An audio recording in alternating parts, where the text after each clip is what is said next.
Hi అండి, welcome to Annapurni talks. ఇవాళ వీడియోలో చాలా టేస్టీగా హెల్దీగా వెల్లుల్లి ఆవకాయ పచ్చడి అయితే చేసుకుందాము. అద్రిపోతుంది, చాలా టేస్టీగా ఉంటుంది, చాలా హెల్త్కి కూడా మంచిది. తప్పకుండా ట్రై చేయండి అందరూ. ఈ సీజన్లో బాగా వెల్లుల్లి దొరుకుతాయి కాబట్టి చాలా సింపుల్గా చేసుకోవచ్చు.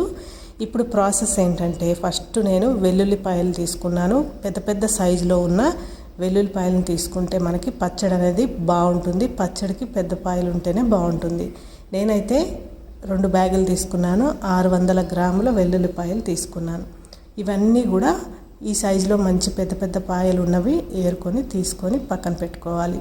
దాని తర్వాత 300 గ్రాముల చింతపండు. ఈ చింతపండుని చక్కగా ఇలా పీసెస్ లాగా చేసుకొని దీన్ని శుభ్రంగా 2-3 సార్లు కడుక్కున్న తర్వాత దీంట్లో వేడి నీళ్ళు పోసి నానబెట్టుకోవాలి. ఇలా నానబెట్టుకొని పక్కన పెట్టుకుంటే మనకి సింపుల్గా దాంట్లో నుంచి గుజ్జు అనేది మనకి తీసుకోవచ్చు. దీన్ని పక్కన పెట్టుకున్న తర్వాత వెల్లుల్లి రెబ్బలు అనేది ఒలిసేసి పక్కన పెట్టుకుంటున్నానండి. ఈ విధంగా ఒలిసి పక్కన పెట్టుకోవాలి. ఇప్పుడు దీంట్లోకి మనం కళ్ళుప్పుని ఆరబెట్టుకున్నాను అనమాట.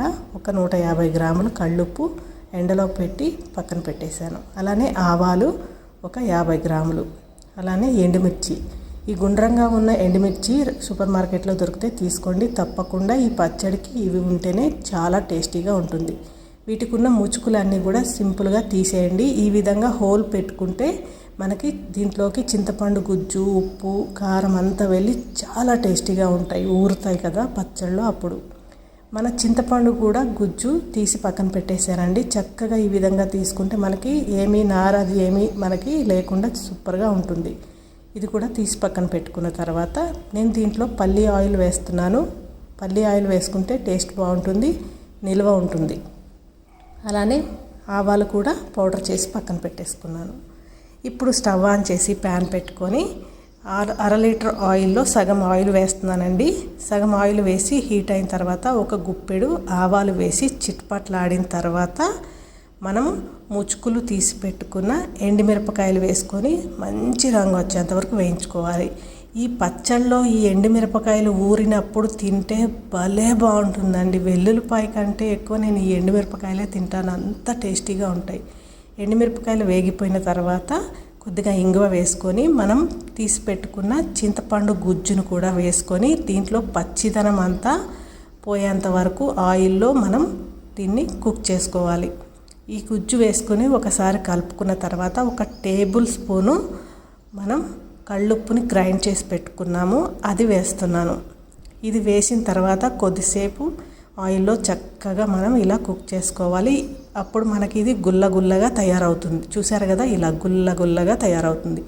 ఈ స్టేజ్లో ఉన్నప్పుడు మనం ఒలిచి పెట్టుకున్న వెల్లుల్లి రెబ్బలన్నిటినీ వేసుకోవాలి. ఇలా వేసుకొని చక్కగా ఈ వెల్లుల్లిపాయలను కూడా ఈ ఆయిల్లో కొద్దిసేపు మనం ఉడికించాలి. ఇలా ఉడికిన తర్వాత దీంట్లో 1 స్పూను పసుపు యాడ్ చేసుకోవాలి. మంచి కలర్ వస్తుంది.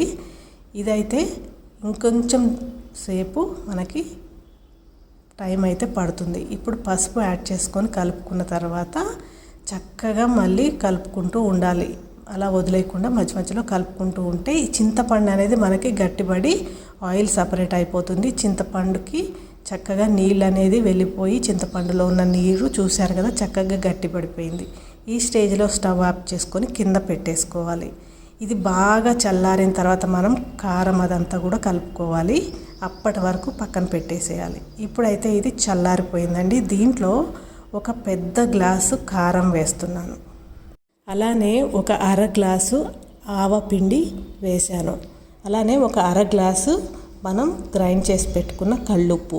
ఫస్ట్ 1 టేబుల్ స్పూన్ వేశాను, ఇప్పుడు కొద్దిగా వేశాను, కొద్దిగా పక్కన పెట్టాను, కావాలంటే కలుపుకోవచ్చు. 1 టేబుల్ స్పూను మెంతి పొడి కూడా వేశాను. ఇదంతా కూడా చక్కగా కలుపుకోవాలి. ఇప్పుడు మనకి 1/2 లీటర్ ఆయిల్ తీసుకున్నాం కదా, దాంట్లో నుంచి మిగతా ఆయిల్ కూడా వేసేసి కలుపుకోవాలి. అలానే 1 టేబుల్ స్పూను బెల్లం పొడి వేస్తున్నాను. చింతపండుతో చేసిన దాంట్లో బెల్లం అనేది కొద్దిగా వేస్తే చాలా టేస్ట్ బాగుంటుంది, పులుపు విరుగుతుంది. సో అందుకని నేను 1 టేబుల్ స్పూను బెల్లం పొడి వేశాను. ఆయిల్ కూడా వేసానండి, వేడి చేసి గోరువెచ్చగా వేసేసాను. వేసి మొత్తం కలిపాను అన్నమాట.